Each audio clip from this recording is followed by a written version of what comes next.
Hi, you guys. Welcome back to Racket City Yardstead. So today we are going to do some canning. If you watched that shopping video that I did, I think it was just our last video, we are going to use that beef stew meat I bought, and we are going to make beef stroganoff, and we're going to make pot roast in a jar. These are both recipes out of my favorite canning book, the all new Ball Book of Canning and Preserving. I love this book. It has so many fantastic recipes in it, and I will link it for you guys down below if you're interested. But there's also a website that has these recipes in printable format. I will link those below as well.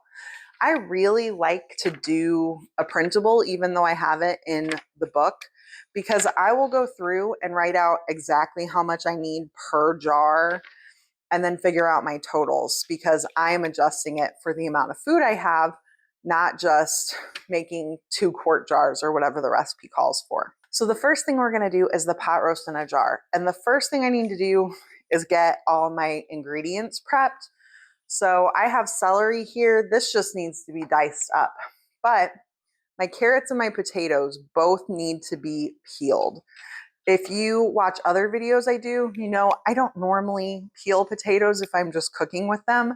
But for canning, it's really important, because root vegetables in general, no matter how well you scrub them, you can have something kind of stuck in like a nook and a cranny, and that is just a chance for something like botulism to get into your food. So in order to just reduce that risk, and it's a very low risk anyway, but I'm all about making it as safe as possible. So to reduce that risk, we're gonna peel all of the veggies. This is true of any root vegetable that you're gonna can, is you want to peel them. I grabbed myself a bucket and a bag so I had somewhere to easily put my peels. I don't currently compost, but I'm thinking about trying this method of composting that I have seen going around the internet lately. If you are a gardener and you have done this, will you tell me how it's worked for you? It's where you have like a bucket with holes in the side buried down into the soil in like a raised bed. And you put a lid on it, and you can go out and put your scraps in it, and the worms are supposed to crawl into the holes, eat on your veggie scraps, and then crawl back out into the bed and leave their worm castings and help enrich your beds. Theoretically, that sounds amazing, but I'm wondering how it actually works. But if you have experience with that, let me know, because I really like the idea. Because currently, with no composting system, I'm just throwing this stuff away, and that seems kind of wasteful. I have seen where people will just go out to their garden and bury their veggie scraps. I thought about doing that as well. So, any of you ever done that? Let me know. Once I get the veggies peeled, we are going to go ahead and wash them again. Just make sure we've gotten any residual dirt that might be on them off. Now that our veggies are peeled and washed, we just need to dice them up. So I am making 7 quarts of pot roast in a jar. So I am going to need 3.5 cups each of my carrots, my potatoes, and my onions. I may have to chop some more veggies up, but I didn't want to peel too many potatoes. So I figured I would start with this and see if I need more. But I'm just doing fairly nice sized chunks here since this is pot roast. When I think about pot roast that you slow cook, I normally do it in the oven. I normally do pretty nice big chunks of my veggies. So I'm trying to do it along those lines. Just a little bit extra, but that'll be fine.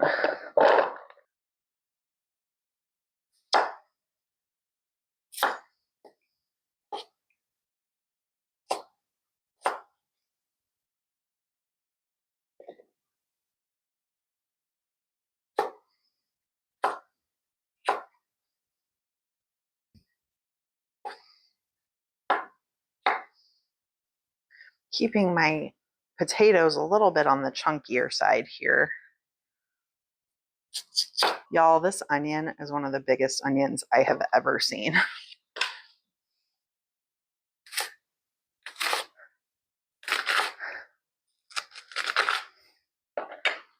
Some of this outer layer is a little tough, so I think we're just gonna pull that off.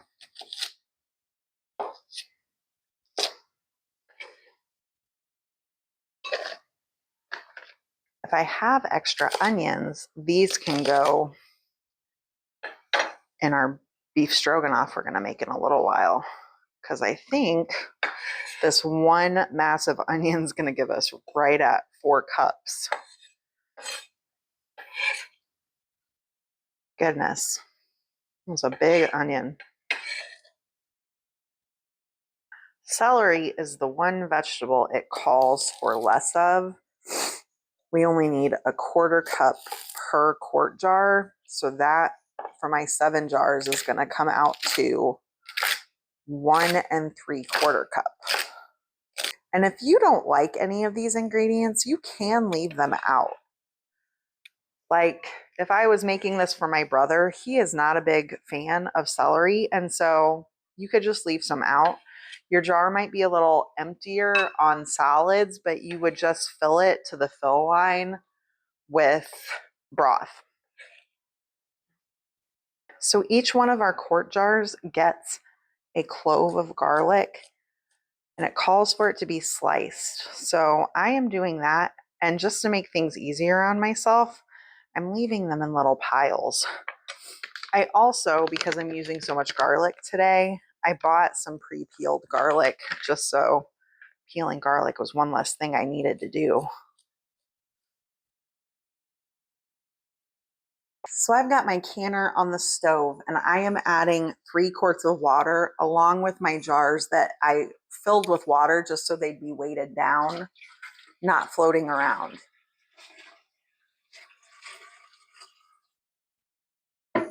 This is a 23 quart Presto canner and it requires 3 quarts of water for pressure canning for it to operate correctly. You'll want to check whatever brand of canner you have, whatever size of canner you have to see how much water it calls for. But I'm going to turn this on just to keep our jars nice and warm while we get things jarred up. I do need to get my broth on the stove and get that heating as well. I just bought some organic beef broth at Walmart. Beef broth is one of those things I would love to be able to make myself, but it's really expensive to buy beef bones. So there's not an exact measurement for how much broth you need, and you don't even have to use broth. You could use water if you want, but the broth goes in and you use it to get your jars filled to the correct headspace. Personally, I prefer the extra flavor you get with broth, so I choose to use broth. And if I don't end up using all of this, I have a meal this week I could use some of it in, so it will not go to waste. All of our ingredients are prepped, and so I am ready to start filling these jars. I am doing something a little bit different from the instructions, and so I want to address this. The ratios of meat to vegetables in this recipe just doesn't really work for us and the way we eat. And so we are using quart jars, but we're only going to add 1/2 pound of meat to a quart jar instead of a full pound. And that will give us a really good ratio for a meal for 2 people of 4 ounces of meat apiece plus a nice amount of vegetable. So this is a change that should be absolutely safe to make. And if you're not comfortable with it, then just use the ratios that they call for. But I am using half the meat ratio and I'm sticking with the vegetable ratios from the recipe. I guess the other thing that I'm doing that's a little bit different is I am using stew meat that I bought yesterday. It was processed yesterday and it's nice and trimmed up. I'm not having to cut a bunch of fat off of this meat like I would if I had bought a chuck roast. And so that is why I choose to do it this way. Ooh, that jar is quite warm. So for this jar, we need half a cup of onions. Try not to throw too many. It would help if I used my funnel, wouldn't it, you guys? Half a cup of potatoes. Because I am using less meat, I am allowing my half cups to be a little bit rounded. Need half a cup of carrots, and then a quarter cup of celery.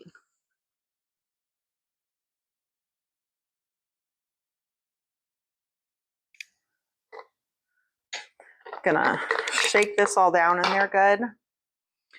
And then we need, I'm trying to be careful with my hand that I handled the meat with. We need 1 bay leaf per jar. Just gonna sneak that down the side. We need a teaspoon of salt, half a teaspoon of pepper. We need a teaspoon of dried thyme. We need our clove of garlic.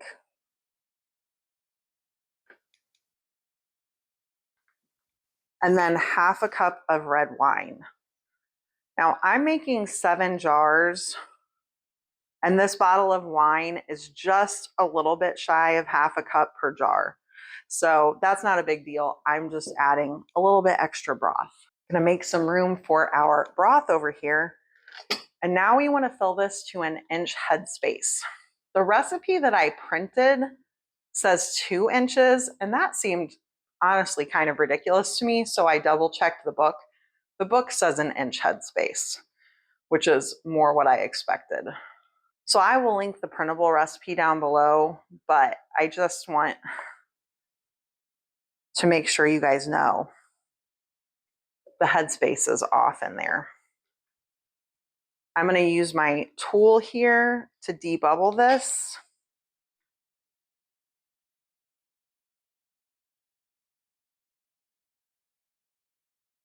It smells so good with that hot broth and wine and the thyme in there. Oh man. And then I have a paper towel that I've dampened with some vinegar. So I like to use the vinegar because if you're doing something sticky or something that's using meat and it could maybe have some fat that could get on your rim, it could interfere with the lid sealing. So now we'll just put that lid on there, screw this fingertip tight. This one's ready to go in our canner.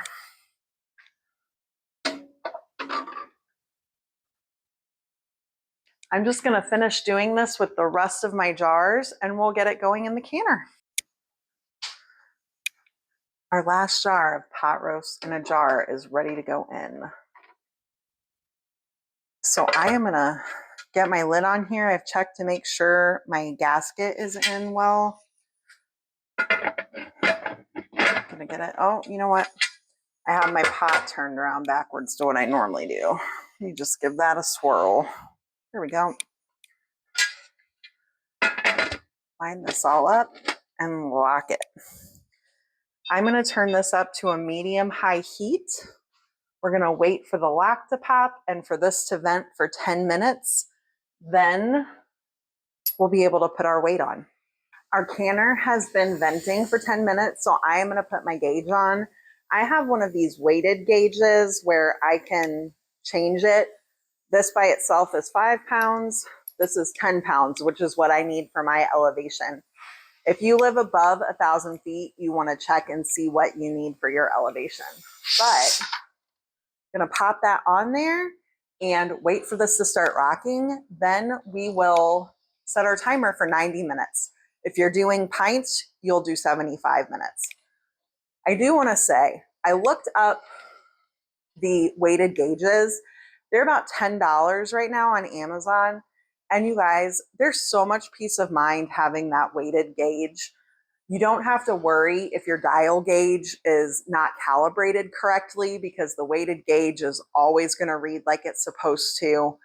I actually prefer to hear the jiggling so I can walk away. And if I hear it doing what it's supposed to do, I don't have to be standing right here in front of the gauge the dial gauge and looking at it. And so if you've got an extra $10 to spare when you get one of these Presto canners, get the weighted gauge. It just makes things so much better, I think.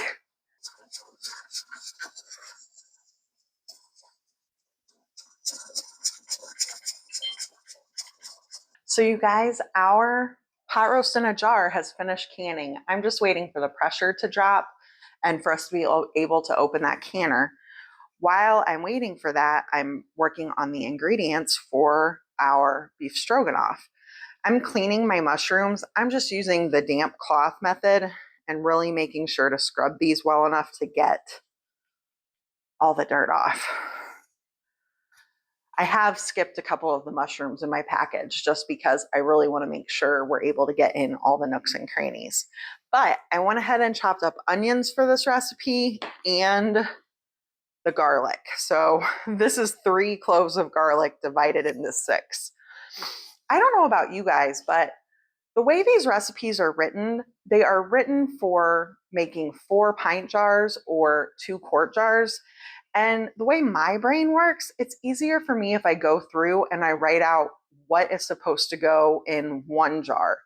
That way, if I have a package of meat that's 3 pounds and I want to make 6 pint jars, I know how much I need per jar and I can add that all up. So that's what I've done here. I have 6 pints that I'm going to make of this. So I need 1.5 cups of mushrooms, I need 1.5 cups of onion, and I need 3 garlic cloves. So the recipe calls for our mushrooms to be sliced. I am going to take off the kind of dried out tips of the mushrooms. And then I'm just going to slice these nice and thin. Our lock here has dropped, so I am going to take this weight off and let this sit for about 5 minutes before I take the lid off. Normally I heat my jars up in the canner, but because we have the pot roast in a jar in there, I decided to heat up some water in my kettle and pour a little bit of hot water into these jars. They are getting quite warm, and this is just going to help regulate the temperature so we aren't putting cold jars into that hot water that's in the canner. I'm just going to let this sit here for a minute, let these jars warm up nicely. They are pretty nice and warm already, and then we'll be ready to start filling these in just a minute. I am going to take this lid off now, and I am just going to set it a little kind of wonky here for just a few minutes to let this cool down a little bit more slowly. So maybe about 5 minutes, and then we'll be ready to pull these jars out. I'm trying to get my microphone in here close and see if you can hear, but I'm pretty sure I have some siphoning going on in here. One of these jars at least is really loud. I do want to show you guys, you can see we did have 1 jar that siphoned. Can you see right there, that broth color on top? That happens sometimes, not a big deal. So it is a little bit of a bummer when you end up with siphoning on your jars, but proper canning protocol says that as long as the liquid level is halfway up the jar, your product is still safe to use. So I'm not worried about a little bit of siphoning here, but I am going to need to change the water in the pot before we can our beef stroganoff. So you guys, I do want to show you, I really like the look of the bay leaf just there in the side of the jar. And I kind of like the layers of the veggies like I did it too. I just think it's really pretty. But these are going to be fantastic meals for us. I am going to do this just a little bit differently. I dumped out all of the hot water that I put in here. And I am going to not weigh my meat this time. And I'm just going to do this by eye. I weighed all of the meat that I have left. And I'm just a little bit under 3 pounds. So instead of doing it 1 jar at a time, I just figured I would make sure each jar has about the same visually. Plus, this way, I can wash my hands after I handle the beef and not be trying to do things one-handed so I don't contaminate anything with my meaty hand.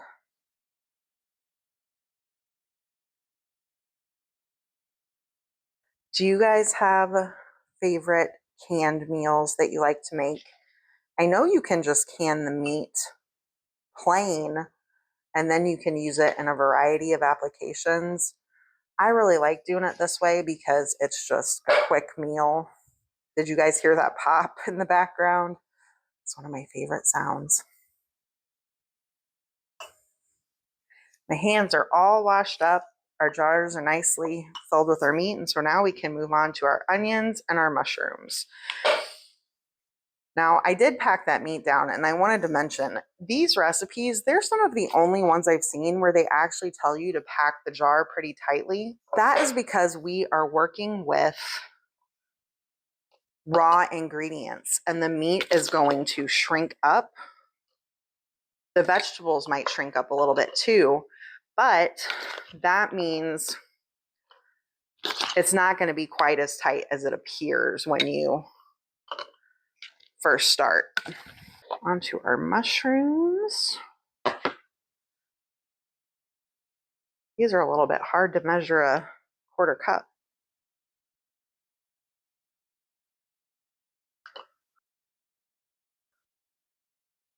If you're wondering why I am doing the beef stroganoff in pint jars when I did the pot roast in a jar in quart jars, it's because my hope with the pot roast in a jar is that that's going to be a full meal in and of itself. But with this beef stroganoff, we normally will make mashed potatoes and serve this on top, and then we'll have something like green beans or broccoli on the side. And so with this one, I don't expect all of my veggies to be in the jar with the meat. Here we're putting in all of our herbs and seasonings and things, and I did not realize my microphone had died, and so I am going to do a little bit of voiceover here to tell you what all we're adding. And I also made just a couple of little changes, and I wanted to address that as well. So we're going to put in a quarter teaspoon of black pepper per jar, half a teaspoon of salt, half a teaspoon of dry thyme, and half a teaspoon of dry parsley. We're going to also add half a clove of sliced garlic into each of these jars. And then this is where I change things just a little bit from the written recipe. I am not a fan of tomato paste in beef stroganoff. Apart from this canning recipe, I've never made a recipe that called for it before. And when I made it like the recipe called for, I just didn't care for that flavor component. And so we're just completely omitting it. But if you want to follow the recipe, it's a tablespoon per pint jar. The other thing that I am changing is the amount of Worcester sauce it calls for. It calls for a tablespoon per pint jar. And that was just a really overwhelming flavor for us. It was kind of the primary flavor in this and just too much. Now, if you love Worcester sauce, you might really like it with that much, but I decided this time to cut it back to a teaspoon per jar. So I'm just going to finish getting all of those spices in the jar, and then we'll come back for the next step. Because I had that jar of pot roast in a jar siphon, my water in my canner was pretty gross. It was pretty greasy. And so I figured I would just leave this in here and show you guys. I did give this a nice thorough scrub with some hot soapy water, both the pot and the canning rack, and just get it reset with some nice fresh water. The last thing we needed to add to our jars here was some hot broth, or if you prefer, you can do water. But I just get that to a 1-inch headspace, clean the jars up like always with a dampened paper towel. I like to dampen with vinegar, as you guys know. And you'll want to debubble, put the lid on, and get that ring on just a fingertip tight. Y'all, I apologize for however much of this I'm going to have to do voiceover on. My battery on my microphone died, and I didn't realize, but it's been a long day, so it's not surprising. But I have the beef stroganoff in the canner. This is going to be the exact same process as before, except instead of 90 minutes, it's going to be 75 since these are pint jars. Well, you guys, our beef stroganoff is done and out of the canner. So 13 meals that are going to go on my pantry shelf. I'm super stoked about this. So these 7 jars of pot roast in a jar, we will just eat these, open up a can, heat it up, and that'll be dinner. The beef stroganoff we normally eat over mashed potatoes, maybe have some broccoli with it. So a little bit more work with this one. But both of these work the same way. When you open a jar of them, you want to stir in some flour and then heat it on the stove. You want to simmer it for about 10 minutes. And the flour will thicken it up into a gravy consistency. And then with the beef stroganoff, to make it beef stroganoff, you want to add a little bit of sour cream. If you're doing quart jars, you want to use 2 tablespoons of flour. If you do pint jars, you just need 1. But gluten-free flour works well in this. I've used oat flour, so you have some options there. Thank you for hanging out with me today. I hope you guys have a wonderful day, and I'll see you next time. Bye.